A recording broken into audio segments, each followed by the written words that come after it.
All right. Welcome everyone to our fourth annual AGM.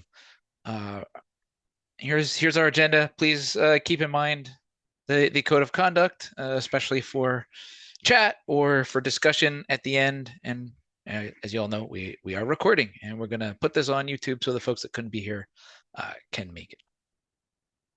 So welcome everyone. My name is Ian Kazin. I am the current chair of the steering committee, and I'm aiming for the next 20 minutes or so, you'll get to hear from me kind of on what's been happening. This has been really a pretty incredible year for US-RSE, and putting these slides together, it's pretty amazing to see what's come. So just real quickly, I think you've all seen this. I hope you've all seen this, but just to remind everyone why we're here, why we do what we do. We have this four-pronged mission at US-RSE. So first, community, creating a place where professionals can come together to share knowledge, connections, and resources, advocating for RSEs, that is promoting RSE's impact on research, highlighting the increasingly valuable and critical role that RSEs serve in the research ecosystem, providing resources to a number of different demographics and groups, and DEI. So not just within US-RSE, that too, but also actively promoting, encouraging, and working to improve diversity within the broader RSE community. We've grown a lot. I like this slide. The AGM provides kind of a consistent place to measure. We continue to grow. We've got, as of last night around 8 o'clock Eastern, we had 24 new people join since we last did this last December. It might be a little bit more as of this morning. We keep growing. Obviously, we're not just for the US. We welcome anyone. We're going to do US-centric things, but we have folks from all over. Within the US, we still, at least according to the map, people who've bought in, we're still missing a couple states. So if you have any colleagues in Montana or North Dakota, looks like we're missing you. We need to fill out the map. You'll probably all know this. You're getting emails. Lots of stuff going on. The website, newsletters should be ramping back up soon, we hope. Slack and social media, and the job board. Look, we were hearing more and more stories about people are finding their first, second, third, their new positions on the job board, which is exciting. And maybe I'll just put out an open call. Hey, if anybody has a cool success story to share from the job board, please let me know. I'd love to hear it. Community calls are happening every month. Hopefully you're all seeing them and participating in the ones that you're interested in. We alternate between odd months and even months at a time, hopefully allowing more people to participate. The recordings aren't listed on YouTube, but they're available at maybe not the breakout sessions, but on the parts leading up to it or discussion at the end. You can join the community call Slack channel for more info. And there's one coming up a week from almost right now, a week and an hour, I think. I don't want to get too much into all the great stuff that the working groups are doing, but there are some of these recurring ones like the Funder Speaker Series, DEI, education and training, and some in-person and virtual activities from conferences, BOFs, workshops, and outreach. As I mentioned, the working groups, there's more and more doing great work. We have a whole section in later to hear directly from them. So I want to spend most of the time talking about what happened new this year for the association. A big new one was we have a new code of conduct. If you haven't seen it, if you haven't been reading it, if you haven't noticed, please do take the time to go look. The first one that we developed in 2019 was really when we were around 150 people, thought, hey, we need something in place to define how we interact. But we've evolved, and we've kind of had outgrown that one. And so a really fantastic group, which we'll hear from later, spent much of the year revising the code of conduct with an eye not just with where we are now, but to the future and in-person events. There's going to be a conference and had to prepare for that. So they did a great job. I want to especially shout out Josh, Leslie, and David for volunteering to be part of the newly formed Code of Conduct Response Committee. They have an email address that this divorces it from the steering committee as a place to go with Code of Conduct issues. That email. We have An exciting couple new resources, actually. I just wanted to make sure it's on everybody's radar. So last October, we teamed up with the Academic Data Science Alliance, kind of a sister organization around data scientists. Had a workshop in October where we started the outline for what's turned out to be almost a book, 100 pages around hiring, managing, retaining data scientists and RSEs in academia. So it was published in August. This was as of a couple days ago, 7,000 views, 4,000 downloads. It's clearly hitting a nerve. This is a great resource if you're trying to set up a group, or you're trying to make the case, or looking for how do I manage, fund, lots of different elements that go around these careers in academia. I don't think it's exclusive to academia. There's lots of good things, but that was the focus. Things to pass along to senior administration that might be helpful. Another one sort of on the opposite end of this is with a partnership with IEEE Computer Society. Thanks to Dan Katz for really connecting and leading this collaboration that is really targeted towards people considering research software engineering as a career. I'd call it a brochure or maybe almost marketing material that gets into kind of what is an RSE, how do you become one, what do you do, why should you want to do this, what type of what's the work like. It was published less than a month ago, already has a bunch of views and downloads. If you know students thinking about this, or early career people just trying to get to know a bit more in that phase of what do I do with my life, please pass this along. It's easy to download. Probably the easier way is to go to the resource page on the website and get the Zenodo link from there. Another big change for us was in January, we started to transition and shift over to our new fiscal sponsor. We had been with Open Collective Foundation, which was really great. It basically was a bank account for us as a way that we could reimburse people for small things and accept donations. But with an eye on the future, we realized that we were going to outgrow this pretty quickly and move to community initiatives. So Community Initiatives is a 501c3 nonprofit where US-RSE is considered a sponsored project.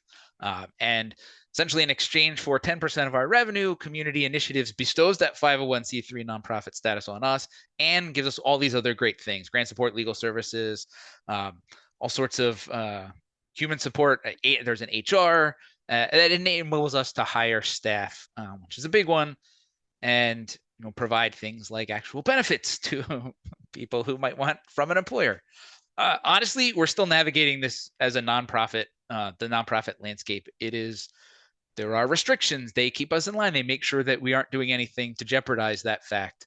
And it's been a learning curve. A special shout out to Yulia Damaro, our fearless treasurer, who has been doing a lot of this since, with the financial elements of this. We have had a lot to learn, but actually community initiatives have been really great. The people there helping us along.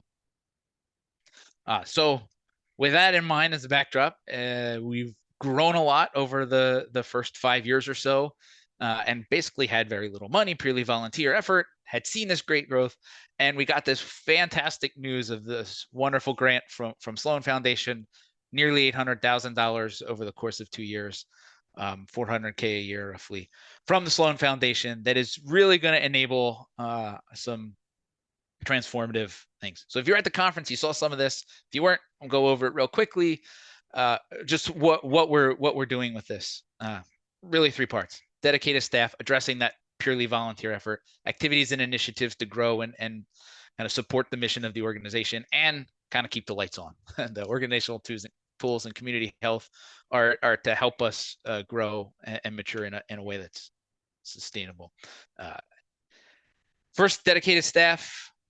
2 staff members. First, a full-time community manager that'll support and grow kind of things internally, what we're trying to do, and a part-time executive director that may grow into more beyond that, but initially focused on figuring out how we get from the start of a great 2-year grant and the long-term financial sustainability of the organization.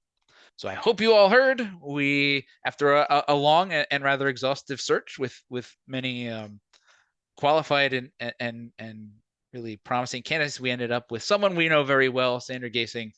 She's going to talk more in a second, She was started November 1st, and she even has some exciting news about the other staff member as a part of this grant, our community manager. So hang tight.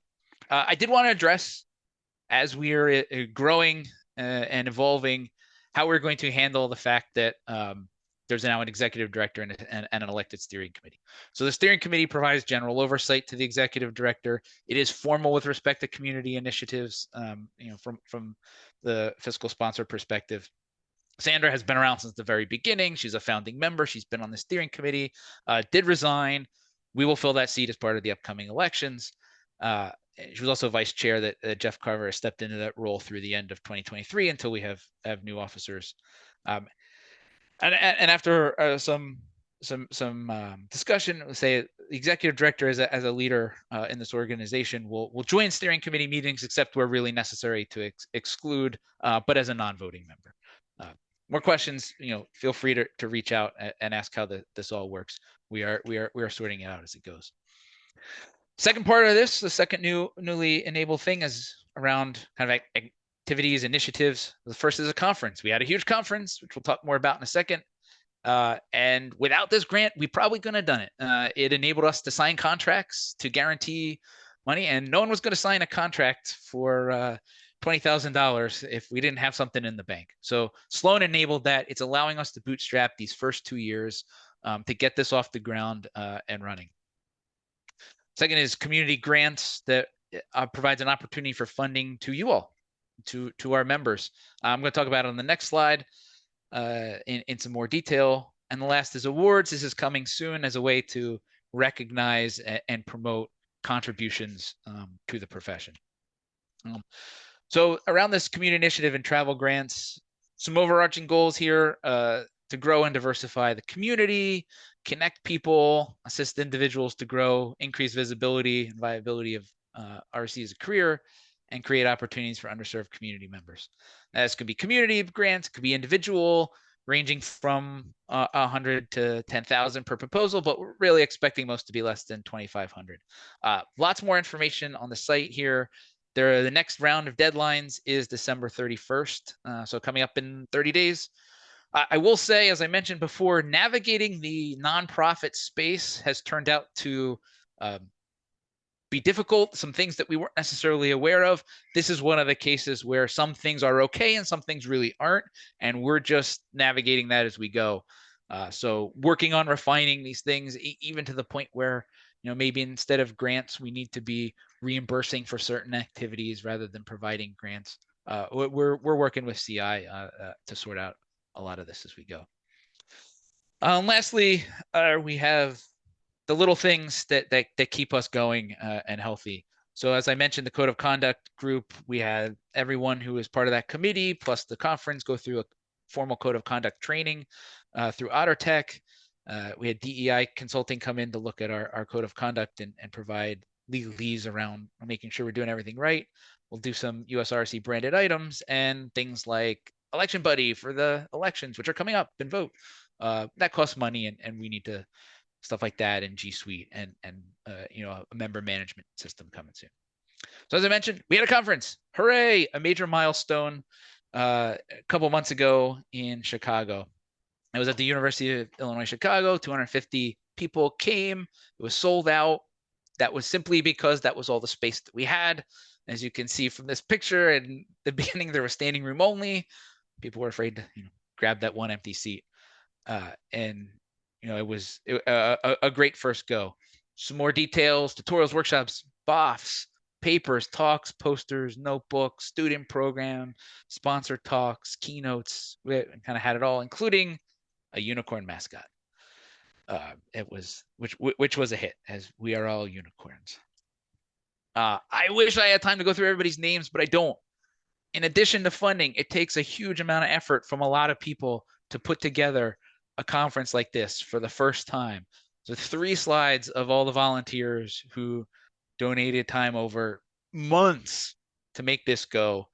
If you see someone's name on here that you recognize, that you work with, that please just give them a thanks. It doesn't happen without these people. And it's not always obvious how much work that goes into it. But we thank you. It wouldn't be possible without all of you. And another group that we want to thank are the sponsors. We didn't know how this would go. We put out a call and got these really fantastic, positive people, organizations, institutions that bought into what we're trying to do. And so thanks to them too, it wouldn't have been possible. Looking forward, what's coming up in 2024 and beyond for US-RSE? So speaking of the conference, it was so successful, we're going to do it again. We have two fantastic general co-chairs, Lauren and Miranda. And I think Miranda is going to tell us a little bit more about US-RSE 24 right now. Miranda, are you there? I am. Thanks, Ian. Hello. Yes. So for those who were not at the conference or haven't looked at the website or haven't been on Slack in a minute, our theme for this 2024 is yesterday, today, and tomorrow. This is going to be a celebration of all that RSEs have done for computing in the past, in the present, and in the future. It's going to take place in Albuquerque, New Mexico. Please, next slide. I am happy that we can actually announce the official dates now. So it'll be October 15th through 17th. That's a Tuesday through a Thursday. In 2024, it will be at the Albuquerque Convention Center for those 3 days, and we're very excited about it. And I want to also encourage you all to learn more and explore more about New Mexico. So for those who don't know, our nickname, it's the land of enchantment. We were the 47th state. We have about 2 million people here in New Mexico. So very populated. Not at all. You can spread us all across New Mexico, the entire landmass, and we wouldn't be able to see each other. The capital is Santa Fe, which is an hour away from Albuquerque. So I encourage you to come early or stay late and explore that. If you've never seen a Roadrunner, yes, they're real. They do run around and they eat a bunch of bugs. Very fun. Our state flower is the echo, but also the biggest thing that I want you to all know about is the International Balloon Fiesta. So the International Balloon Fiesta is this big event that happens every single year, and it happens the week before the conference next year. What it is a bunch of hot air balloons that go up in the air every single day, and I'm talking hundreds of them. People come from all over the world. If it's something that you're interested in, something that you think is might be cool to see, I recommend, maybe extending your trip a little bit. Come a few days early, see some balloons go up, and make plans sooner rather than later, because like I said, it's an international event. Lots of people come from all over the world to see this balloon fiesta, and we want to encourage you to explore a place you potentially have never been before. New Mexico is extremely unique. Highly recommend that you take either a few days before or a few days after the conference to just explore and learn something new. With that, I'm going to hand us over to Lauren to talk more about the logistics of the conference. Yeah, so we have our executive committee. Thank you so much for everybody who expressed interest in being on the committee. It took quite a bit of work to pick who we wanted, because there were so many great people on there. So thank you to everyone. Very excited to work with everybody here. And with the next slide, so since we weren't able to pick everybody to be on the executive committee, we thought we'd put out a form now. So if anybody is interested in contributing to the conference at some point over the next year, we'll have a list of people that we can email out to anytime those opportunities come about. Because I know sometimes it's easy to miss Slack messages looking for people. So if you're interested in helping out, take a minute to fill out the form, and then we'll know to reach out to you. And then you can also, if you're interested in helping out with a specific committee, feel free to reach out to the executive committee member for that committee as well. And the next slide. So with that, if you would just want to be informed about what's going on with the conference, you can join our mailing list here. And we'll send out all the announcements and updates about when important dates are happening to that mailing list. Definitely check the webpage for the conference, and you can also join the Slack channel, ask questions in the Slack channel. Everybody's pretty responsive. And if you have questions for us directly, we have a conference email set up that you can also email. Yes. Excited to see everyone in Albuquerque. Thanks, Lauren, and thanks, Miranda. Yep, very exciting. Fantastic. Okay, I just have a little bit more, and then we're gonna hear from Sandra on some of the goals that at least the current steering committee cohort is thinking about, and you'll notice some themes here. So we've made some major changes, and we want to continue and ensure a smooth transition to things like community initiatives. The fact that we have an executive director will start taking on responsibility and direction for the organization, supporting a community manager as they start to take over more other things associated with US-RSE, helping to set priorities both in terms of funding avenues that we pursue, how to prioritize funding, and with the executive director and community manager, but also really largely just supporting and enabling both of these people, but also the working groups. So much great stuff is happening in working groups. We hope it continues to happen in working groups, and making sure that everyone there has what they need. We want to be enthusiastic enablers and supporters of all that great work. And as just mentioned, ton of work to put together a conference, and we want to be there to make sure that the entire committee has what they need to be successful. Look, this could change based on new steering committee, feedback from working groups, and from all of you. Please, we want to hear from this. I will say it again at the end. Feedback is valuable from everyone about how we move this forward. I just wanted to quickly say, some of you have seen this slide before, but I'm putting it up again anyway because I mean it. A lot happens in Slack. That's true. We do have other mechanisms, but we get to ask this question. You don't even need to ask. I'm telling you the answers now. Can you post in the channel? Yes. Can you create a channel? Yes. Can you start an initiative or organize an event? Yes. Can you join a working group? Absolutely. Everybody's great people. Join. They'll make it easy. Can you start a working group? Yes. And there are resources to tell you how to do it. Is it only HPC National Labs Universities? No, I had to put one no in there too. So we realize we have big communities around HPC National Labs and academic institutions, but it's certainly not exclusive to that. Okay, before I wrap up, I wanted to acknowledge this was a major year. This was a lot of organizational change that was somewhat behind the scenes, that wasn't necessarily out and obvious, but major implications around things like moving fiscal sponsors, getting funding, deciding how to best allocate that funding, hiring staff, and making those decisions. This group was really fantastic. It started with the last group and carried over to this year. I want to thank everybody for all the hard work and dedication, especially those that are definitely rotating off. They've done a lot of work, putting in hours every week on a regular basis. So please thank them all too with me.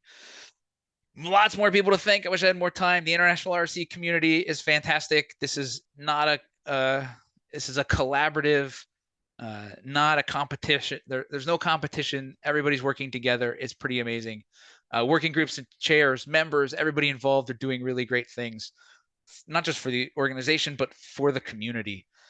Slack, we hear this a lot. Like, people, anytime you're answering a question, anytime you're participating, is making the community inviting, inclusive, worthwhile. It's active and that's engaging. And so even the simple act of asking a question is contributing. Community calls, those who are organizing it, a special shout out to them.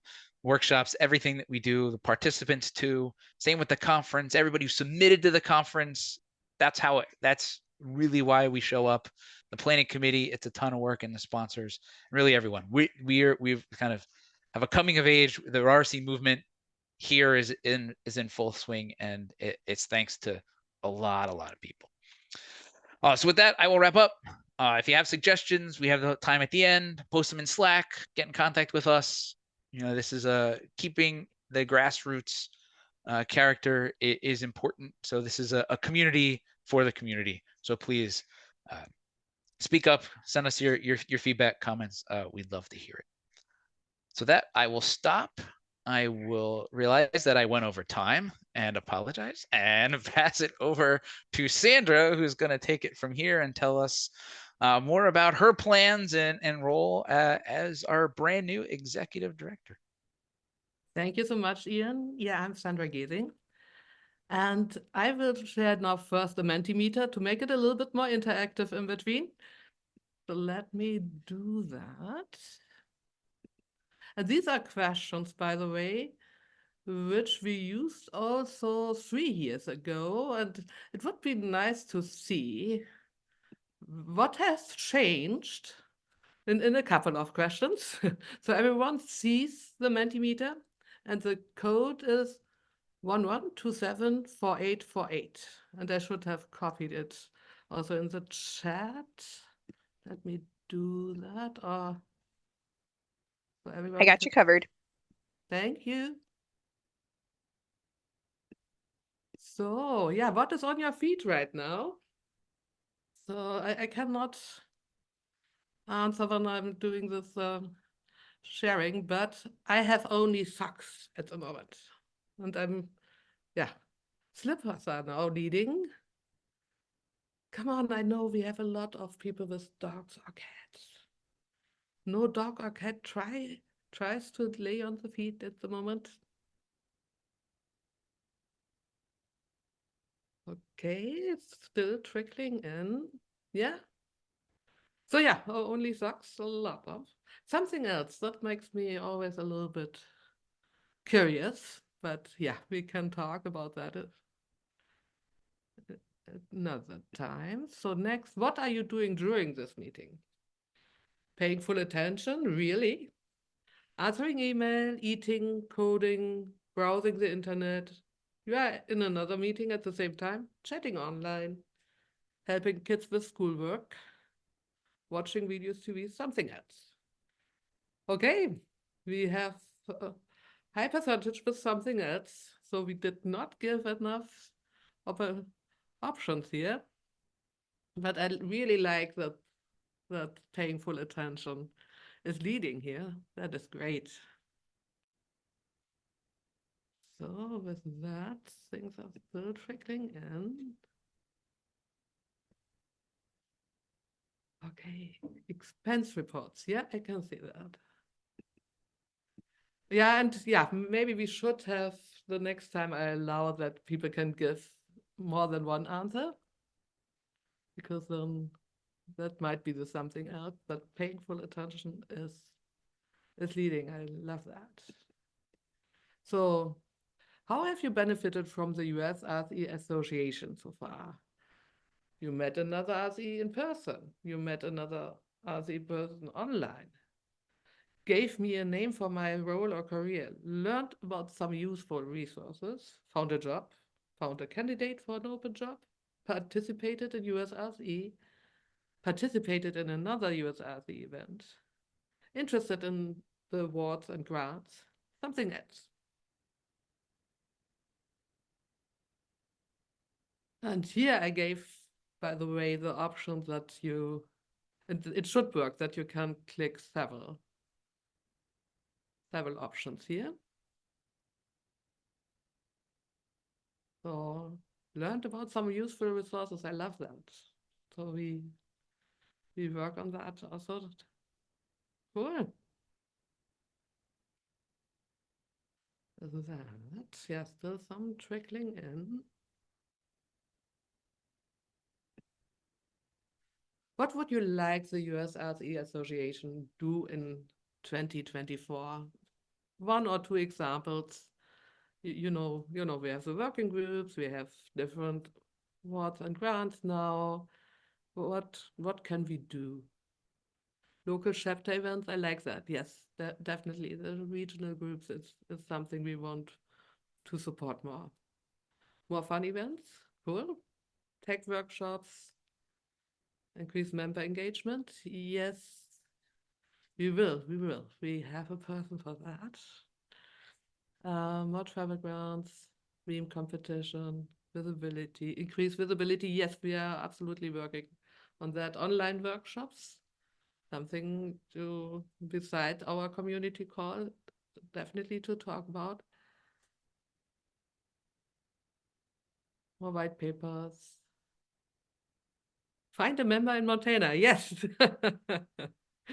Yeah. Cool. More educational resources. This looks really good for meetups. Yeah, it's really, it has a lot of energy. The conference, I was so thrilled that it was really so much positive energy and coming together, and a lot of people I've only interacted before online, and finally done in person. That was fantastic. Tutorials. Okay. With that, seems to slow down. I go to the next one. What is the one thing the US-RSE Association can do to help you in your career? And yeah, you have seen, we wrote on the career guides. We have the brochure now about careers, but what additionally would help? Get networks with others like me, yes.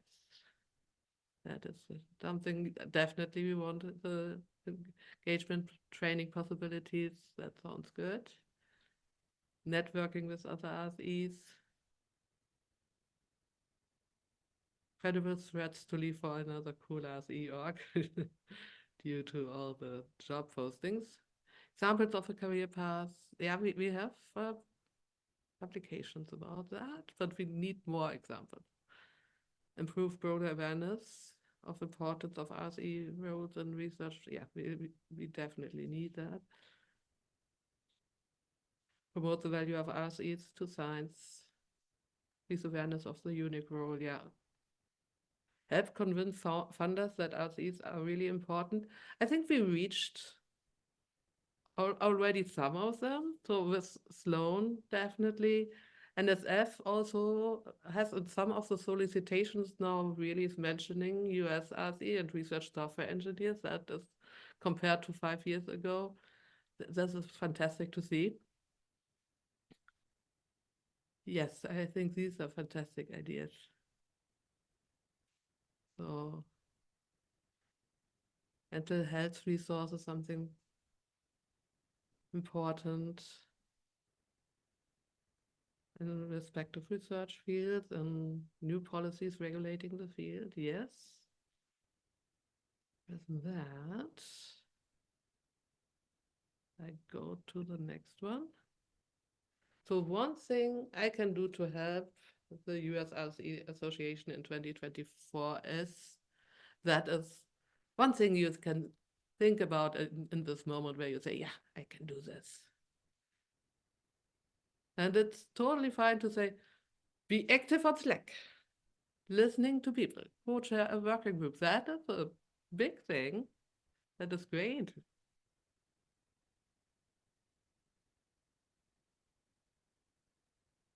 Make the US-RSE conference successful? Yes.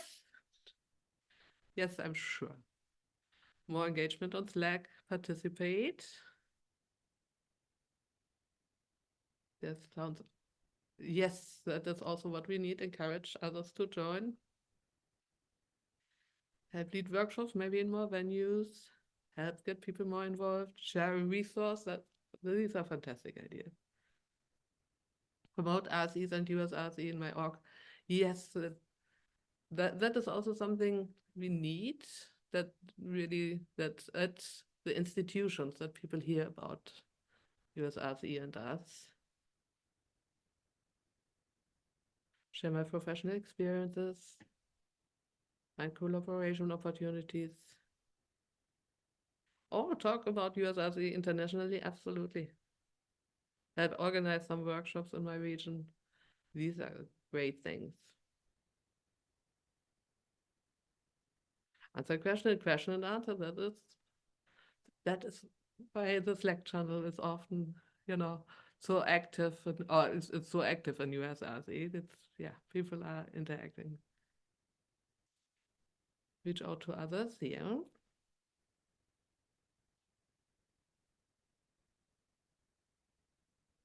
This is great. And with that, thank you all for your answers. And I jump to my slides now. So everyone can see my slides, hopefully. where I talk about the recent activities, sustainability and marketing plans and plans for 2024. And you might see a couple of things you suggested us to do. So we have, as Ian talked about, funding for 2 years from the Sloan Foundation, and that is so exciting because, first of all, yeah, for myself, because I funded as executive director for 2 years, but also we have a community manager. We have grants and awards for the community, for the volunteer work. So, but that means also it's 2 years. So I started on November 1st as executive director. So in the 2 years, my job is to look into financial sustainability. So that is my timeline. This is from today. I have 701 days left, but a lot of seconds. So that is fantastic. So recent activities. So I gave the November community call about the visions I have for the position. We had supercomputing conference in Denver. So with the US-RSE booth, I co-chaired the RSE HPC workshop. And we had an RSE evening event with around 30 people. And here you see, by the way, my business card. I'm very excited about my business card. So that was really nice to give it out at supercomputing. So that were the first activities in November. And I contacted an envisioned mentor from my side. She has over 15 years of experience in nonprofit in Chicago. I worked with her together on an academic project. She's really impressive, and she navigates the landscape. Yeah, with over 15 years. So I hope that she agrees. She's, of course, very busy. Let's see. She said she will come back to me and thinking about it, because what I know is, so I was in industry. I had startup companies. I'm for over 15 years now in academia, but I know that I don't know so much about nonprofit yet. So that is why I would really like to have a mentor who knows the landscape. And I invited an advisory board for the position. So the US-RSE steering committee is steering my position and the community manager position. And we are making, the decisions together and working together on a daily basis.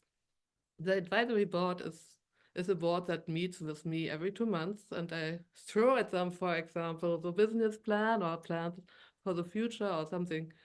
And they're totally independent and outside, let's say, of the leadership positions in US-RSE, because I think it's important to have also an outside position.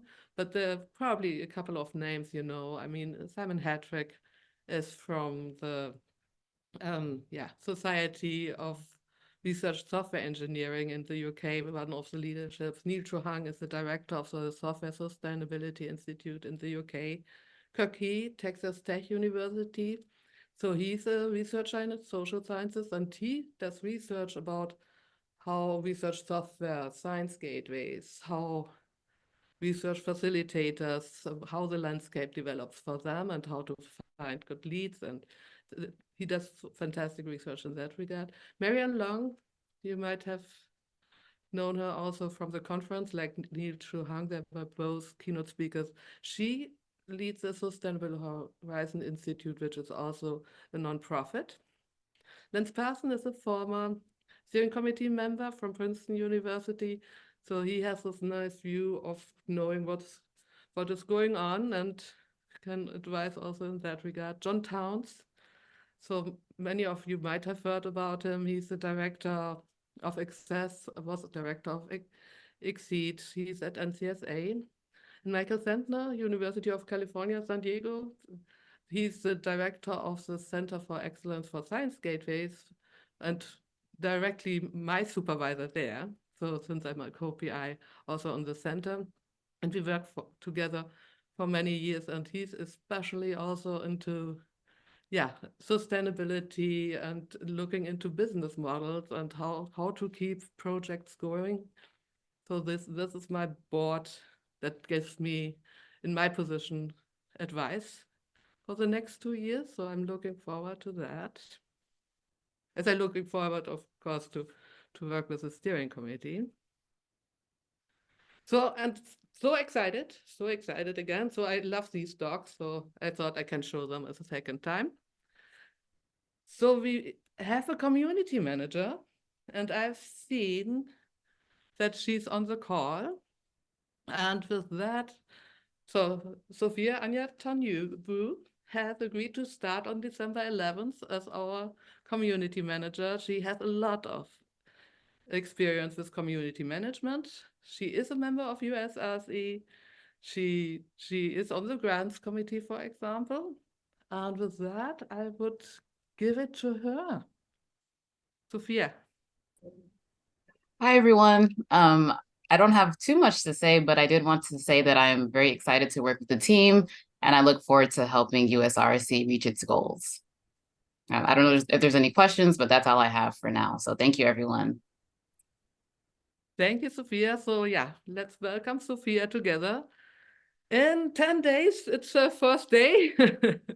And I'm looking very much forward to that. We are a two-people team, so it's good to have the second person on the team. With that, I'm going back to my slides. And I hope we can start it from there again. Come on. Slideshow. No. Goes back. Okay. Can you see the slides again? Yes. So yeah, so the goal of my role is in the next 2 years, but of course in the next 5 to 10 years, the role is really financial sustainability, and we have to look at diversification of funding sources. So I see 5 big possibilities. One is proposal writing, the typical, like with loan, with NSF, NIH, but also to look into grants from medium and large organizations in the private sector.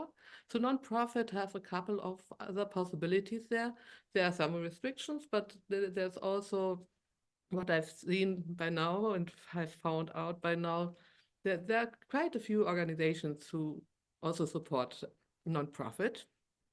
So, and grants, if we look in that, we are a volunteer organization, so it's really fantastic that we have so many people providing in kind, their time and donations, this kind of, and yeah, we are looking into membership fees. I will talk a little bit more about that. And maybe in the future, with the success of our little unicorn at the conference, maybe we will have a US-RSE brand store, but that is more at the moment, let's say not in the next 2 years. So financial sustainability is a timeline. So I plan, for example, to write one of the NSF Research Coordination Network proposals, and I plan that for February. So I will talk about that more when we have with the steering committee a better idea, because what we don't want is that we compete with these other organizations for funding money. But I think the research coordination network would be something that is good when it comes from US-RSE. So I have a plan for an industrial advisory board. So at the conference, I got even 3 people who said, Sandra, we can support, and if it's via tutorials or, let's make a plan how industry can support US-RSE more. So I'm setting that up, that we have a first meeting in March. And I look into 2 focus groups. So one, I start to create a list.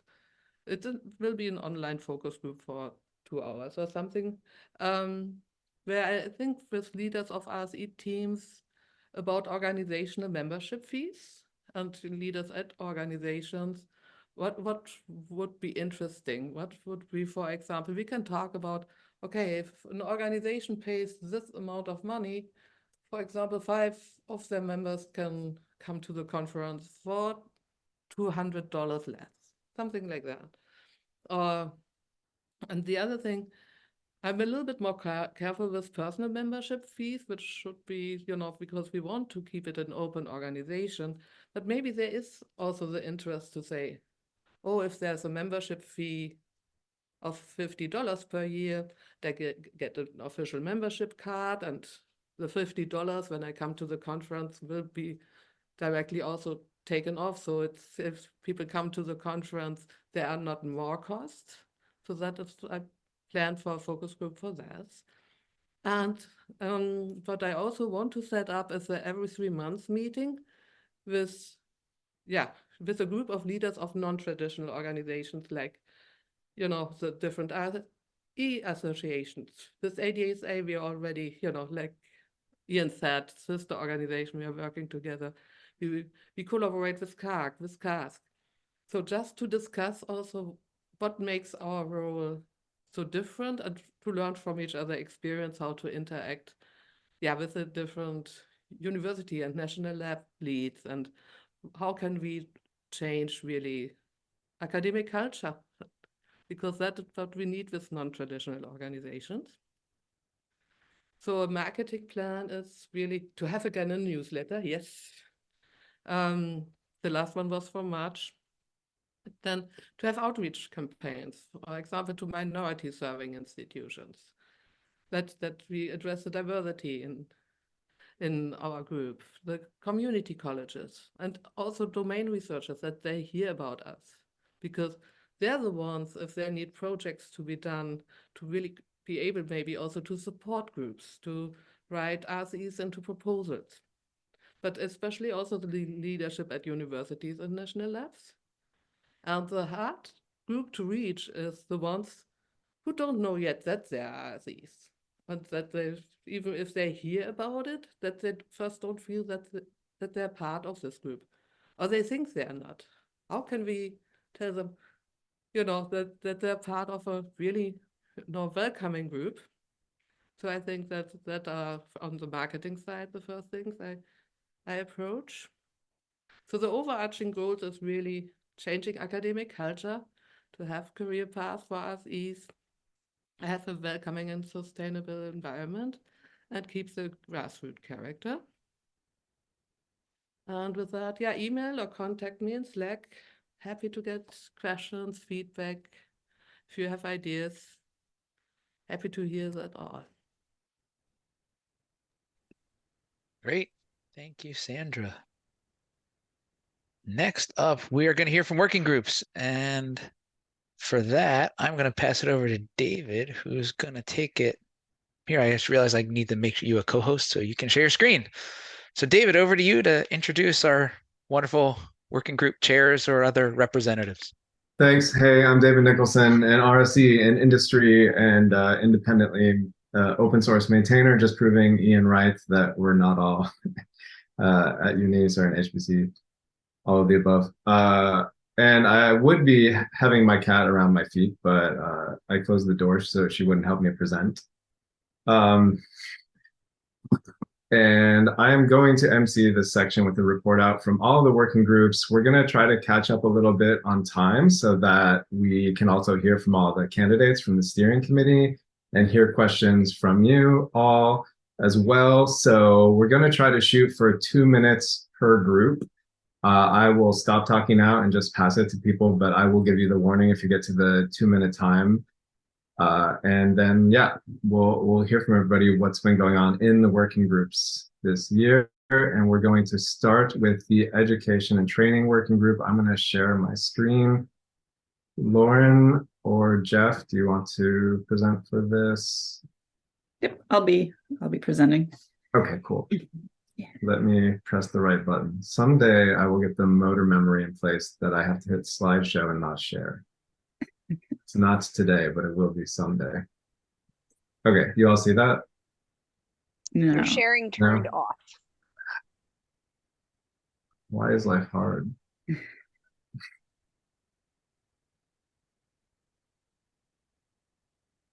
How about now? Still no? Yes. Okay, cool. Awesome. Hi, I'm Lauren Milliken, along with Jeff Carver. We're the co-chairs for the, I think it just switched. Education and Training Working Group? Yes. And our goal is to support RSE education and training and contribute to establishing a more formal RSE career path. So some of the things we've done in the past, in previous years, we focused on compiling a list of online training materials and an initial RSE skill set. Those are both linked to on the working group page. We have kind of shifted focus a little bit to doing a seminar series. So far, we've hosted 2 technical talks and 1 tutorial through that seminar series. And we also supported the conference tutorials, which should be available the recording should be available soon. So what we're working on is organizing these technical talks and tutorials. It's been our primary focus. And the next will be a technical talk in early 2024. So we're still deciding on exactly what that's going to be, but should be soon. We meet once a month on the first Tuesday of the month at 10:30 a.m. Eastern time. We very much welcome new members. I saw a lot of people interested in education and training resources and events, so feel free to join and talk about what you're interested in. Perfect. Yeah. Thank you, Lauren. Yep. And now I will pass it over to Alex, who's going to report out for DEI working group. Thanks, David. Hi, I'm Alex Kuthos. I'm one of the co-chairs along with Lance Parsons for the Diversity, Equity, and Inclusion Working Group.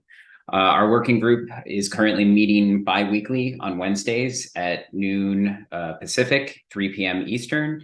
Absolutely anyone is welcome to join any of our meetings. And our next one will be happening on the week of, or next week on the 6th of December. This year, we hosted our DEI Media Club discussions where we watch, read, or listen to DEI-oriented topics and come together to discuss in an informal setting. We also celebrated Pride Month, where we spotlighted individuals who have contributed to the RSE-related fields and hosted a retrospective on this month for the July community call. Several of our group members also participated in helping with the RSE 23 conference, as well as planning on, I think, helping with the RSE 24 conference, where we had or for the previous one, we had a in-person meetup for some of the attendees at the conference, and followed up with a DEI related survey at the end of the conference. Next year, we plan on hosting more of the DEI celebration events, starting with Black History Month, which is in February. And if anybody is interested in helping with this event or any of the others that we plan on doing throughout the year, you can follow the link that's in our slide. We also posted it in the general and working group DEI channels on Slack. So you can get the links there. We also plan on hosting more of our media club discussions, with the next one happening on January 11th with the documentary Code. And also the US-RSE is in need of a membership metric survey. So we plan to help with this initiative in some capacities. We also, we'd like to have some more of the DEI speaker series events, which we had less of this year, but in the past, we've had several, and those are currently on our YouTube channel if you're interested in seeing any of the previous ones, and probably a bunch of other things that we didn't have time to mention here. So if you're interested in helping or just joining in any of the meetings, any of the discussions, please reach out to Lance, myself, or the @WG-DEI on Slack. Any of those things will get our attention. Thanks, everyone. Perfect. Thank you, Alex. Okay, and now outreach. I think I'll pass it over to Miranda. Yes, I know. None of you know me. Hello, I'm Miranda. I'm one of the co-chairs for the outreach working group. Josh Teves is my co-chair, and he's in this meeting somewhere hanging out. So I will start with the outreach working group.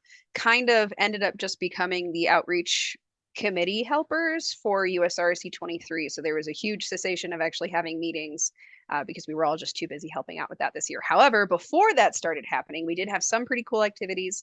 First and foremost is those of you who've joined the Slack, I think since maybe June or May, whenever Leslie put this into action, we had this Slack new member workflow. They gave you a quick tutorial on how to engage in our Slack, asked some quick questions to see if you needed more help. Huge shout out to Leslie for pushing that through. It's been very cool. We organized the RSEs in eScience 2023 workshop, which is the second in our series at eScience. And that was led by Dan Katz and Marianne, who at the eScience conference that happened this year.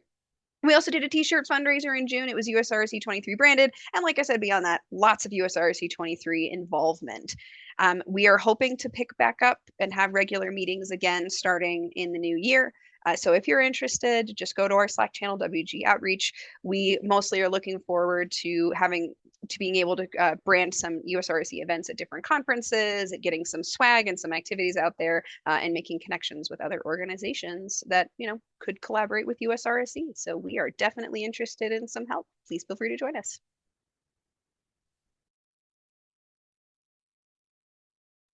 Perfect. Thank you, Miranda. Website working group, Christina, do we have you? Yes. Okay. I am here. Yes. There is theoretically a website working group, but we need people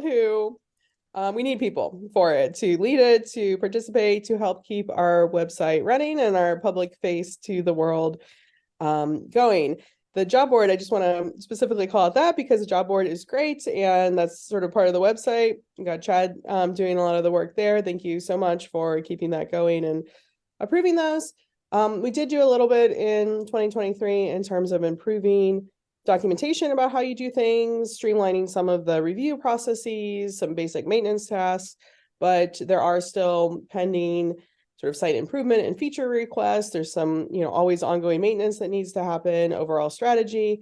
And as we expand as an organization, I think there will be integrations with our website with other tools that we want to use. So if you're somebody who does websites or you want to learn as well, it is definitely an opportunity to learn some of these skills.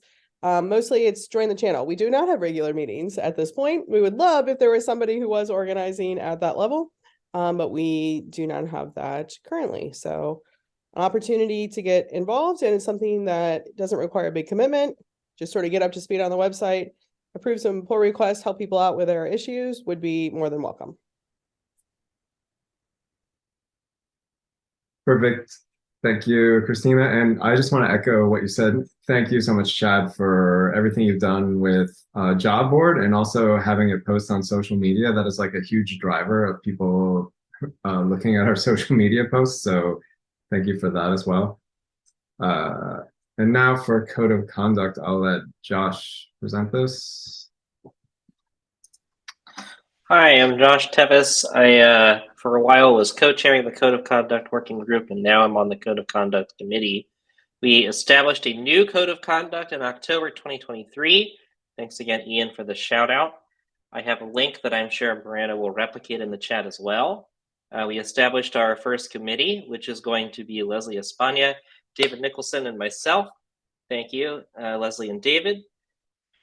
We pretty much totally overhauled the original Code of Conduct. We engaged the community. We engaged an outside consultancy.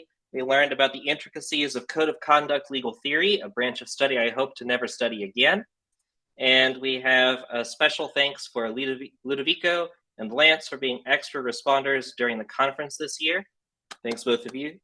And a very, very special thanks to Lance for all of his very hard work on this group. It's been a lot to kind of make sure that everyone's needs are met and that we have something that protects everyone. So thank you, Lance, for all of your valued contributions to that. And as a thank you to Lance, this working group is now dissolved. We're done. We did it. We got the new Code of Conduct. And now any future changes may be proposed by any member of the community. If you have something that you'd like to see changed, you are welcome to take a look at the Code of Conduct, open a pull request, and get people together to discuss what the best changes are, and the steering committee will then vote on it. And if you for some terrible reason, need to submit a code of conduct report, please contact coc@usrse.org, or you can reach out to any of the committee members individually. Perfect. Thank you, Josh. And yeah, Miranda says, gotta love it, a working group that shuts down because its work is complete. Good job, Josh and Lance, for closing a working group. Of course, we love having new ones too. And now we'll go to RSE Group Leaders Network. Adam, are you gonna present for this one, or Christina again? I can. I beat Okay, Adam cool. to it. So I put a link to this in the chat as well. We are technically not a working group. I think we are an affinity group, maybe. Yeah. But we are we get to sneak in because we're the only affinity group. So what this is folks who lead RSE groups or data science groups, or any folks in the broad RSE thing. If you are a team lead, a manager, we have all the way up through directors and some senior folks in there. But we're a group that gets together to talk about those type of topics. How do we scope projects? How do we manage people? How do we hire people? How do we retain them? How do we give them things to do? So it's folks who are thinking about people management, project management, and how we solve the problems that we face in doing that type of work. So there is a form on the website, on the URL there, where you can request to join. We have been meeting roughly monthly since the spring with the folks who sort of are already in those positions. We would like to expand and be able to support folks who are looking to grow into those types of roles as well. We call that an aspiring network. That's sort of still a to-do, something we haven't quite figured out, but is definitely a goal for the group as well. Another goal is also to figure out how we get some of the information that we share with each other out into the public, whether that's quick blog posts or other types of efforts to share knowledge about different models for groups or different ways to approach these problems, and so that we're sharing outside of the group as well. So if you are in one of those roles and you haven't joined, please do. Hopefully you join us for the meetings and that they're useful to you. And if you have other ideas, reach out to either of us. Great, thank you, Christina.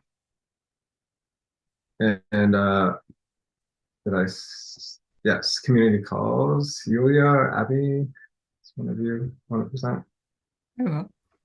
Hi, I'm Abby Roloffs. Along with Yulia Damarau, I chair the community call committee.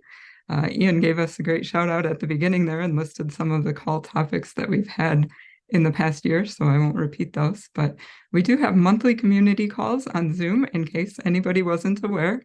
We stagger the dates and times between even and odd months to try to accommodate as many people as we can. And the format is usually 1 to 2 brief speakers on a topic, followed by a breakout room discussion. Generally, we record the speakers and then the report out at the end, but not the breakout room discussions, and post those privately on YouTube for US-RSE members only after the meeting. We are always looking for new potential topics. You can submit them as issues in our GitHub repo. There's also a link to this in the working group page that Miranda just helpfully put a link to. As Ian mentioned, our next community call is next Friday at 2 o'clock, so exactly a week from now. Our topic is going to be fuzzy requirements. I'm guessing that's something lots of people have dealt with, so come join us to talk about. And we would love to have your feedback on what we could do better about these calls or what you would like to see in them in the future. So at the end of this call, we're going to put a link to a quick survey in the chat and also in the community calls Slack channel that's listed here. And we would love to have your feedback. Thanks. Thank you, Abby. And now Rinku will let you take it away. All right, thank you. I'm Rinku Gupta. I chair the National Labs Working Group. I'll be very short. This working group was conceptualized in 2022 and it started in 2023 officially. We have bi-weekly community calls on Zoom on alternate Thursdays. There are 2 Slack channels that are mentioned out here, and it'll be great if you're interested to join the Slack channels so that you get notifications about when the community calls are and what we discuss out there. We started this group because we wanted an informal place, a semi-formal place for colleagues from different national organizations to discuss challenges and to exchange ideas, identify what gaps exist, so that we can do some kind of RSE empowerment at our labs. And that was the reason why it started, and that's the direction in which we are heading.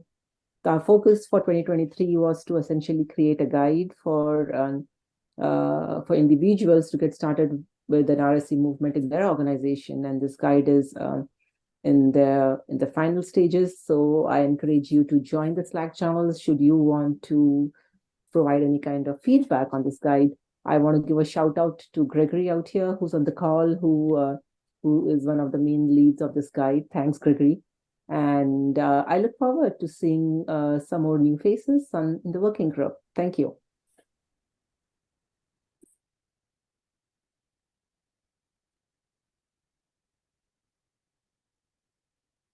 Thank you, Rinku. And just because I saw you posted in the Slack channel, your next meeting is December 14th, right? 2 p.m. Pacific time. Yeah, and I know a bunch of us are in national labs, like Ian kind of hinted at. So please join, and because that group needs more chairs. Rinku is doing a ton of work, but we need 2 chairs for every group. So I'm sure this is important to you. Please get involved. I'm going to let myself talk for the group management working group. This year, me and Miranda Munt, who you might have seen previously on this call, are the chairs. We finalized the process for forming working groups and affinity groups. That's on the site. The links are here. We've had quarterly meetings. We managed to have 3 of those 4 quarterly meetings because there was something going on in October that kind of made it harder to have a 4th meeting, the US-RSE 23. But we managed to set up a forum for affinity groups as well. And we've had new groups form, the community calls group, there's the UX group and a code review group. We're gonna meet in a second. The RSE Group Leaders Network is actually an affinity group. Thank you, Christina. And we also have Seattle RSEs and RSEs in Neuro that are now officially affinity groups. And happy to, talk more with people about what that all means. Definitely go check out these pages and see all the groups that are there to see ways that you can get involved. Long story short, this is a thing that's come up multiple times in the call. We know that our membership keeps growing and growing, and just how do we make sure that people know that all this stuff is going on and get everybody involved is sort of like looking back at the quarterly meetings we've had so far. That's one thing that sort of like popped up. Of course, we're very thankful we have a new community manager that will help us with that. Okay. And I will now pass it to Drew or Hannah. Thanks, David. Yeah. I'm Drew Payne, and on behalf of myself and my lovely co-chair, Hannah Cahoon, who's, I believe, on a plane at this moment, we wanted to announce a new working group that is maybe 2 weeks old, dedicated to user experience. For those of you who don't know, user experience is the discipline that applies human-computer interaction concepts, user-centered design principles to help research and design better software. We've noticed that among RSEs in national labs, universities, and beyond, there's a growing but maybe hidden community of UXers, and so we wanted to do something to try and hopefully build a community of practice. We're having our first meeting in a few weeks, December 20th at 4:30, I believe. Hopefully we got that info in there right. We have a Slack channel for the working group, working group-UX, the standard format, and then we've also got a general UX channel on the Slack. I think it's just hashtag UX. And for anyone interested in, growing their own UX expertise, understanding what UX is, and so on, please join us. Thanks. Perfect. Thank you, Drew. And then last but not least, code review, Jeff and Troy. Jeff, yeah. I am. Yeah, thanks. So this is a new working group that grew out of a BOF that was held at the US-RSE conference back in October. So together with Troy He and I started this group growing out of that panel discussion. So it's here to build a group of people that is interested in code review. So some of the discussion in the BOF was questions on how to do it, gathering experiences, understanding best practices, and where problems might lie. So we are just getting started. We haven't met yet. You can see there our first meeting is in a couple of weeks. We have a Slack channel. So if you're interested in helping others perform code review, or if you have experiences you want to share, or just learning more about code review, please join us at our first meeting. We'll be kind of laying out the goals and the forward of the work group once we get to that point. So thank you. Perfect. Thank you, Jeff. I think we made it through everybody. Let me just double check. Yeah, we're at the end. So pass it back to you, Ian. Super. Thanks, David. Thanks, everyone. It's really exciting to see so many new ones coming and starting up as interest fails. So super excited. That's great. Next, we get to hear from our election chairs, Rinku and Kenton, and give us an update on the election. And we get to hear some pre-recorded videos from the steering committee candidates. So over to you, Rinku, I think. Yes, and please tell me you can see the first screen. No? Yep, all good. Yep. Okay. No, you don't see the slideshow. Now do you see the slideshow? Yes. Awesome. Thank you so much, Ian. I believe we've caught up on time almost, right? So we should be good. Yep. We should be good. Excellent. So I am Rinku Gupta, and I, along with Kenton McHenry, who is right on the call with me, we both are the election co-chairs for this year's election. And so, yes, it's that time of the year where you all should have received an email asking you to vote for steering committee members. This email should have arrived earlier in the morning if you were a US-RSE member, I think by November 8th of this year. So we have exactly 4 or 5 minutes to just tell you what the steering committee is all about, and then we'll start listening to the videos. So I will be short and quick, hopefully. So the steering committee right now has 9 members, and each member is elected for a 2-year term. And the reason being that every alternate years, half the steering committees are for election. So this year we have 5 open positions. We have 8 candidates, and we have a lot of new faces in the candidate list. So that's exciting. Volunteers do. So what does the steering committee do? What are the expectations? You know, when you're volunteering for as a steering committee member, you essentially end up spending 4 hours, 10 to 12 hours a month on US-RSE activities. What kind of activities? Basically managing the strategic direction for US-RSE, leading US-RSE operations, activities, representing US-RSE at events with other organizations, working with different working groups, working now with the executive director and the community manager, and a bunch of other things. So the role of a steering committee member at US-RSE is extremely important and quite comprehensive. When it comes to the elections, as I mentioned, election voting opens today. There's a link to the election website. This is an important link. It will give you the timeline. We hope to have election results announced by December 15th. That's the latest. And as I mentioned, if you were a US-RSE member as of November 8th, then you would have received an individual email, individual ballot email in your inbox by today morning. And we are hoping that you have visited the election website. You have taken a look at the candidate statements. I've put a link at the bottom out here, which points to the candidate statements as well. And immediately after this slide, we'll be listening to 2-minute presentations from each of our 8 candidates. So that will perhaps give you a better idea of whom you want to vote for and why. But do vote, and you will be getting a couple of reminders if you forget to vote. This election will run through next Friday, December 8th. So voting will close next Friday. And you get, and after that, we will take a week to tally and then announce the results. As I mentioned, 5 steering committee seats are open, and if you as far as what happens during the voting is that you will be asked to rank the candidates in a preferred order. So 8 candidates, 1 to 8, you decide what ranking you want to give, where number one is your most preferred candidate.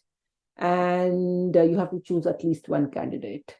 If you have any questions for the candidates, unfortunately, you can't ask questions right now, but there's a special #election channel on the US-RSE Slack workspace. So Kenton and I highly encourage that you ask any questions to all our candidates out there.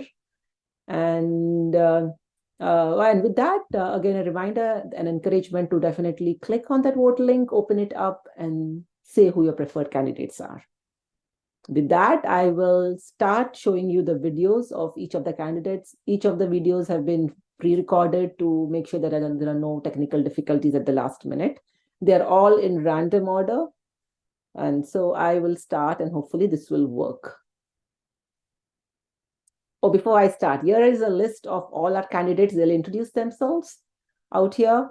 Abby, Alex, David Beck, Ian, Jeff, Keith Beatty, Mahmoud Shad, and Torin White. A lot of names might be familiar to you if you're a part of different working groups or are in the Slack space.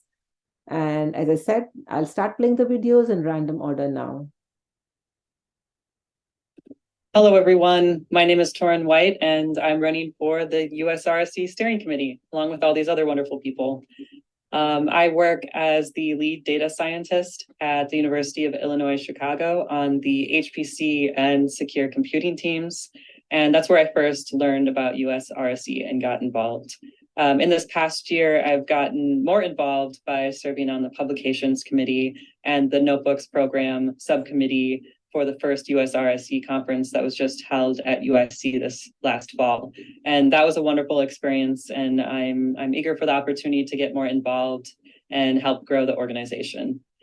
Despite being relatively early in my professional career as a data scientist and software engineer, I do have a very varied background that I think would be an asset to US-RSE, including dual masters in library and information science and in science communication, as well as both professional and volunteer experience with membership-driven organizations.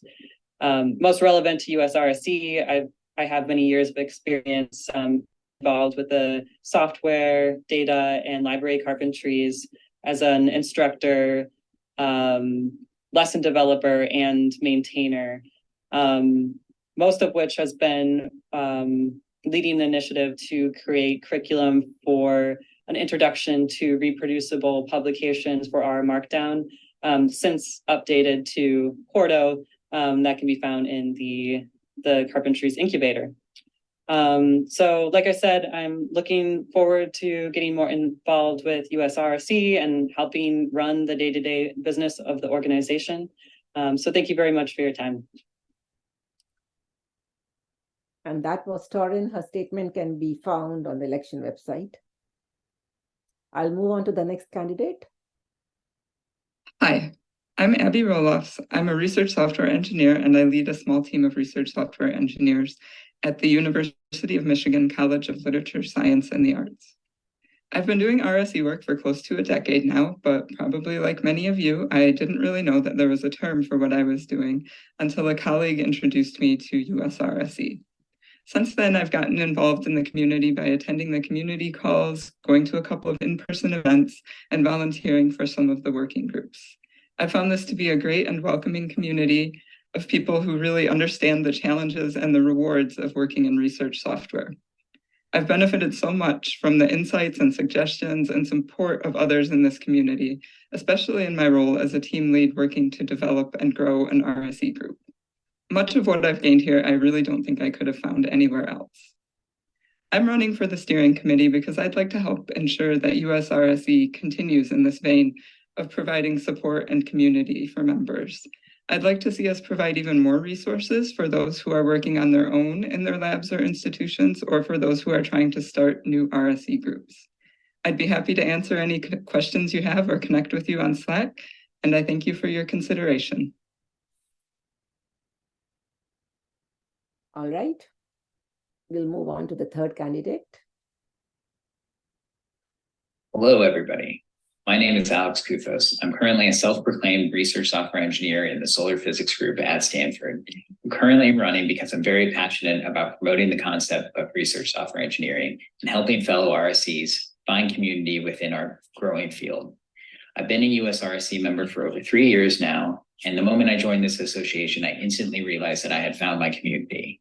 I quickly started to find ways to participate within the community and joined several working groups to help grow our association. I helped with the website redesign effort. I'm currently the co-chair of the Diversity, Equity, and Inclusion Working Group. I helped with creating our DEI mission statement, participated in the community building workshop, and several other efforts. Many of us have similar stories, but I'd like to tell you a little bit about myself. While working towards my computational physics PhD, I quickly realized that research software engineering was the career path I wanted to take. However, by that time, in 2014, research software engineering jobs and even the title were essentially non-existent. Instead of pursuing a traditional academic path, I decided to move to industry, designing 3D visual simulations for the government. Missing the research side of that career path, however, I moved back towards academia, working on autonomous robotic simulations. Eventually, I returned to computational physics where I am today. I'm sure a lot of us can relate to this winding career path towards a RSC role. As a steering committee member, I would like to continue on with our efforts around diversity, equity, and inclusion, promoting the role of RSCs more officially and reaching more RSCs in general. There's a lot of folks within traditional research fields that would consider themselves RSCs. However, many seem to be unaware of any official career paths as an RSC and do not currently know about our community. I believe there's a lot of potential to grow overall recognition of research software engineering by reaching out to these individuals and helping others like us pursue their passion of research software engineering earlier on in their career. I look forward to helping grow this amazing organization, and I look forward to your vote. Thank you very much. Thank you, Alex. All right, we shall now keep moving on to the next candidate. That is, if I can get to the next slide. Hello, everybody. Oops. My name is Alex Kuthos. I'm currently a self-proclaimed research software. Hello, everyone. My name is Ian Cousin, and I'm the Senior Director for Research Software Engineering at Princeton University, where I lead a central team of RSCs. As one of the co-founders of US-RSE, I've had the great privilege to serve as steering committee chair since we kickstarted this thing about 5 years ago. I was there at the beginning when US-RSE was really nothing more than a good idea. And since then, I've been involved in nearly every aspect of US-RSE, from contributing to the drafting of the mission statement, developing the governance model, to serving as PI on grant proposals. And over the last 5 years, we've been really successful growing this from a dormant Slack channel to this vibrant community as an organization with funding, with staff, and now even our own conference. I hope you'll consider voting for me because I still think there's a lot left to do.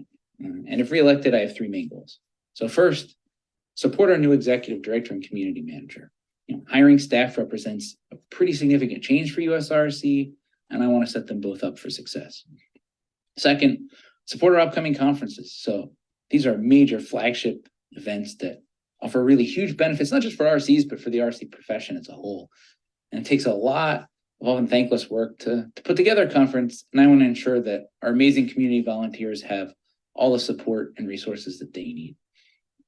And third, keeping US-RSE serving its members. US-RSE is first and foremost a community of individuals connected by this common thread. And I promise not to lose sight of that fact as we do things like pursue funding opportunities and generally just naturally grow and evolve. So retaining that community first grassroots character of US-RSE that I think makes it so great is a top priority of mine, and one that I believe we can achieve just as long as we commit to it. Look, I'm proud to be part of US-RSE, proud to be part of this community, believe that amazing things lie ahead for us, and that this new phase is really only the beginning. So I hope you'll vote for me. Thanks very much. All right, thank you, Ian. I will move on to the next candidate. Hello, everyone.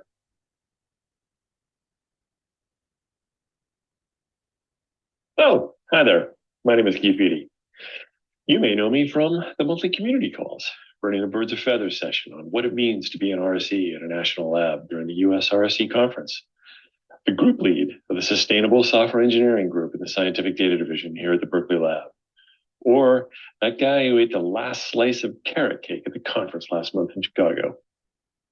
In all seriousness, I've been an RSE for longer than the term has existed, and have been an advocate the entire time for supporting the work and careers for those who exist in that region between software engineering or computational support and scientific research.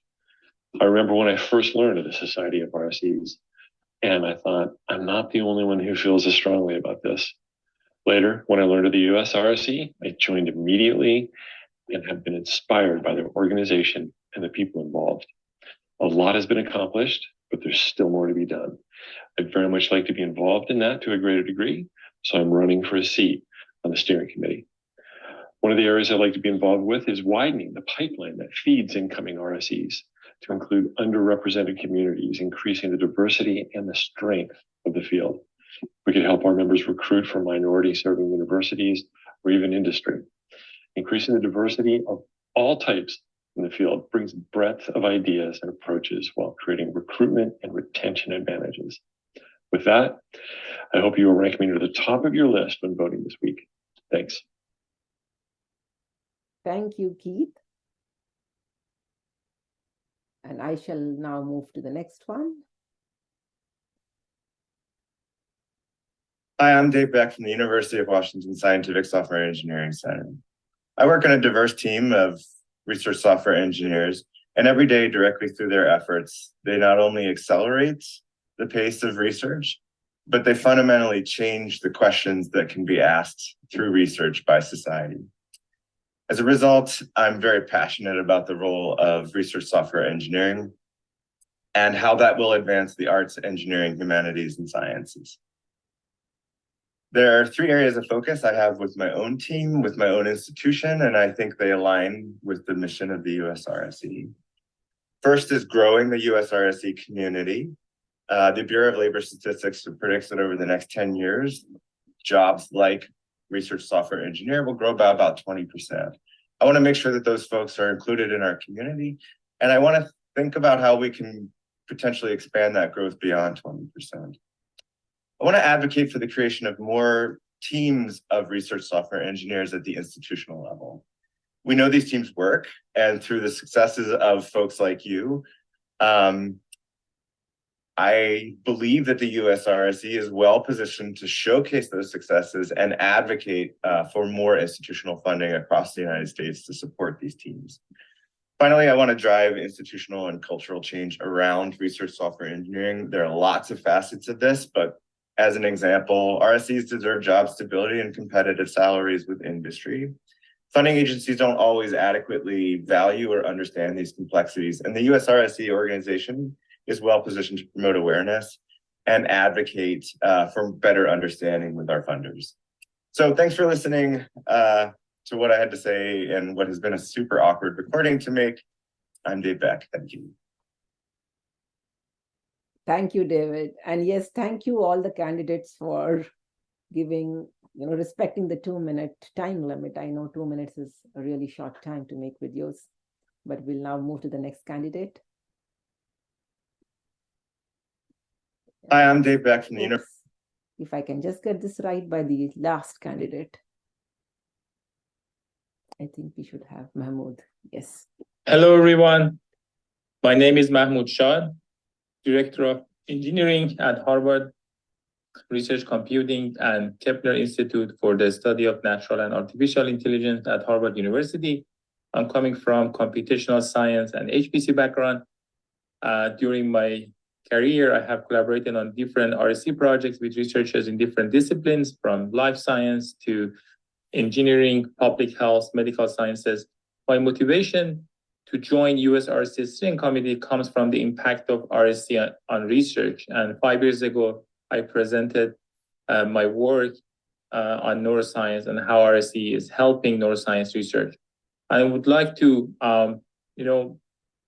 empower RSE in the scientific community, promote their role in academia and industry, especially in the era of AI, also enhance our community engagement and advocate for a stronger connection among RSCs. I'm coming from RSC background. I have been RSC for many years, established the first university-wide RSC team at Harvard University. And also I helped with different RSC events and have had different roles in conferences, in workshops related to research software engineering. My vision for US-RSE is to help US Institute with launching RSE initiatives, advocating for more RSE funding, also emphasizing the role of RSEs in AI, and bold their impact in reproducibility in research. And as closing, I'm ready to help steer US RSE community toward even more achievement. I have been an RSE and will be an RSE forever. Thank you. Thank you, Mahmoud. And we are now going to move to Jeff's, I believe. So let's see.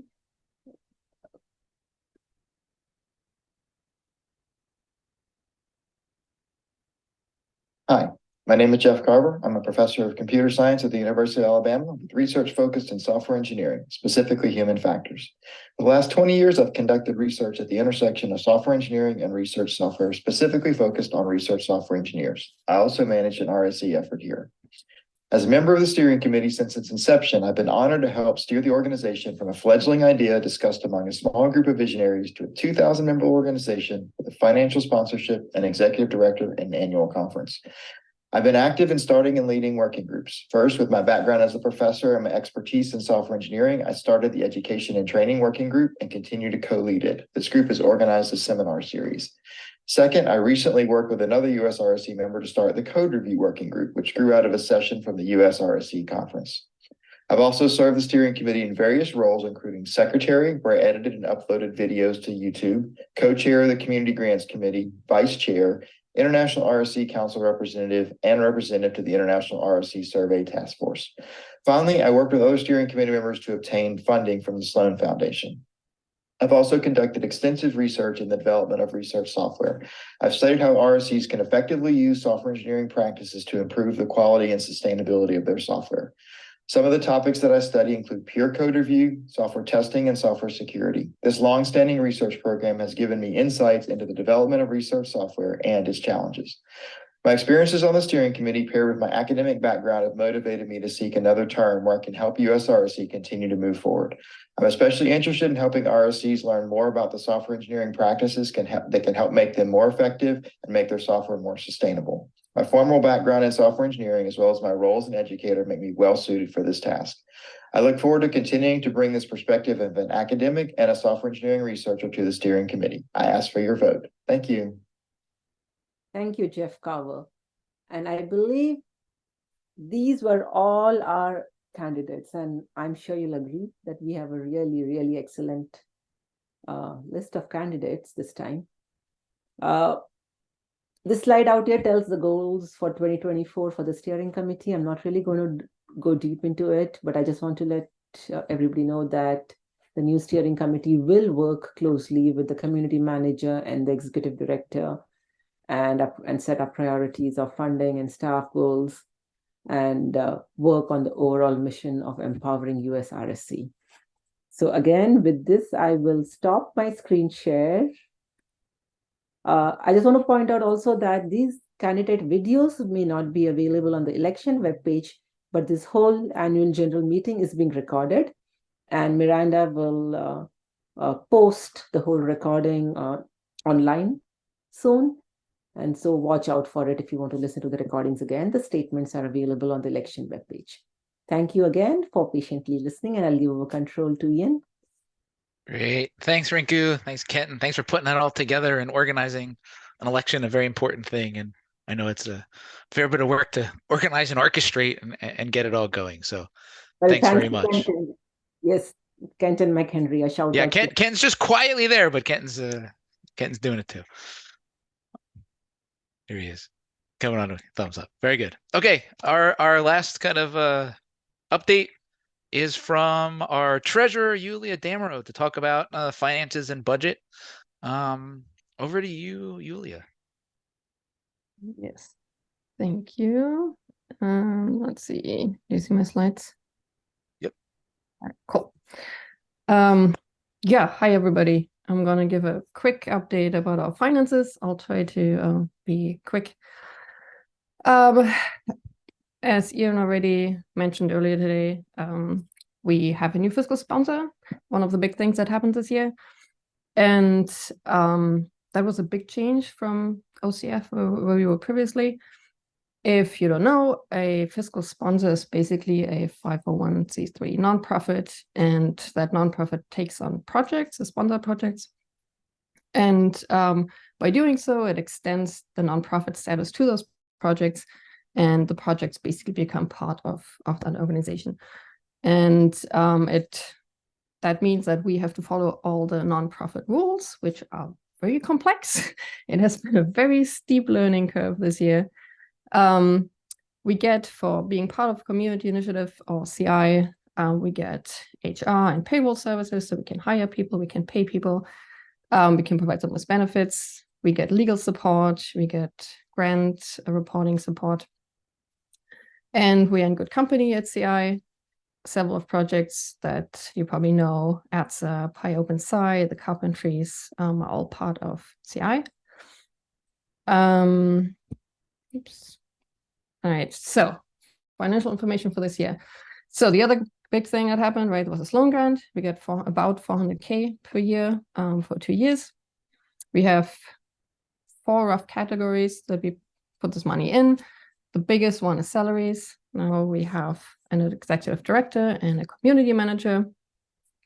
These expenses haven't really hit our accounts yet, or they just started to hit our accounts, right, because we just hired them. We have budgeted some money for staff travel so they can go places and, do outreach activity and stuff like that. We have some money budgeted for the conference and some money budgeted for community activities. And this has probably been the hardest to realize. As I said, there are a lot of rules that we need to follow. We are not aware of all these rules. We're finding our way. So appreciate any patience from your side as we try to navigate that space. We made $550 of individual donations, and I want to say thank you for all of our individual donors. We really appreciate it. We have to pay 10% of all of our income to CI with a minimum of $2,500 per year. And that's for all the services we get from them. And we use them. The emails are sent to CI weekly. Definitely make it worth it. We had a few other smaller expenses like the code of conduct response trainings. We sent people to the code of conduct review and some other small items. The conference, right, the third big thing this year. We made about 67K on registrations, 325 for regular early bird, 375 for regular students, 50 and 100. We had about 53K in conference sponsorship, which is really exciting that we got so many sponsors to support us. We had about 120K in expenses. And here I want to say that comparably, the venue and the food was relatively cheap because we were affiliated with the university, so we get university pricing. And just to prepare everybody, we might have to raise them in future years. The Sloan money that was budgeted for the conference was used to pay for the upfront costs. We couldn't have done this if we wouldn't have had money to pay deposits and pay for printing things and stuff like that. And the conference from this year, plus the funding from Sloan from year 2 will then be used to pay the upfront costs of the next year's conference. And we hope that this continues. So basically, we can ensure the continuance of the conference series by using the money we make from the one conference to pay for the next one. All right, last slide. Budget plans for the upcoming year. It's pretty much the same as this year. The majority of the funds will go towards salaries for our executive director and our community manager. We have money for them to travel to places, to the outreach activities. We hope to fund more member activities. And again, we're doing our best to realize what we can, but there are a lot of rules and we have to somehow work within that nonprofit space, which turns out to be way more complex than we were thinking. We have the 2024 conference where there will be a lot of expenses going with that. And then we have smaller things like a membership. We want to hope to pay for membership management software so that, you know, it's not all done through an Excel sheet or a Google sheet. We plan to pay for more code of conduct response trainings, do little things like use US-RSE branded items and things like that. And with that, I'm going to hand it back to you, Ian, I think, right? If I can come off of mute. Yes, thank you, Yulia. I will just say for the 11th time, just how much Yulia has done getting CI set up, working, able to have US-RSE function, make the conference go. We owe you a huge debt of thanks because it surprised us all just how much effort it was. So thanks, Yulia. You've done a great job. Okay. Last but not least, we have the 17-ish minutes left or so for open discussion and or question Q&A, which Jeff Carver is going to moderate and lead. So Jeff, pass it over to you to kind of set some ground rules and take it from there.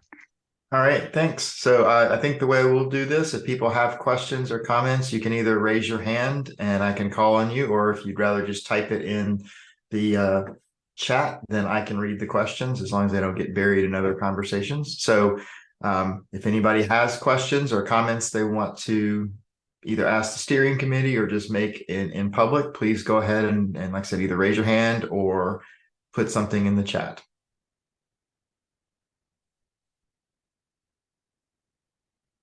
Okay, Adam, are you raising your hand? Sorry, no, that was a stretch. Bad timing. I just saw it go up and I couldn't tell for sure. I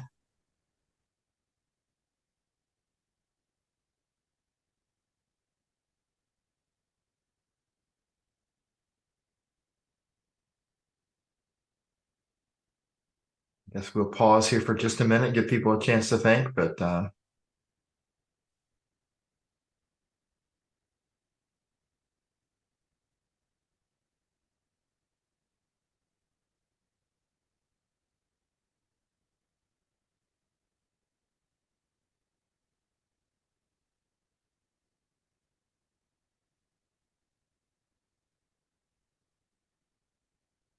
well, if there are no questions, I will turn it back over to Ian. We're the steering committee, and anybody else is always available in Slack. If there are questions you didn't want to ask here or you think of later, feel free to ask any of us on Slack. Oh, good. We have one question at least. David?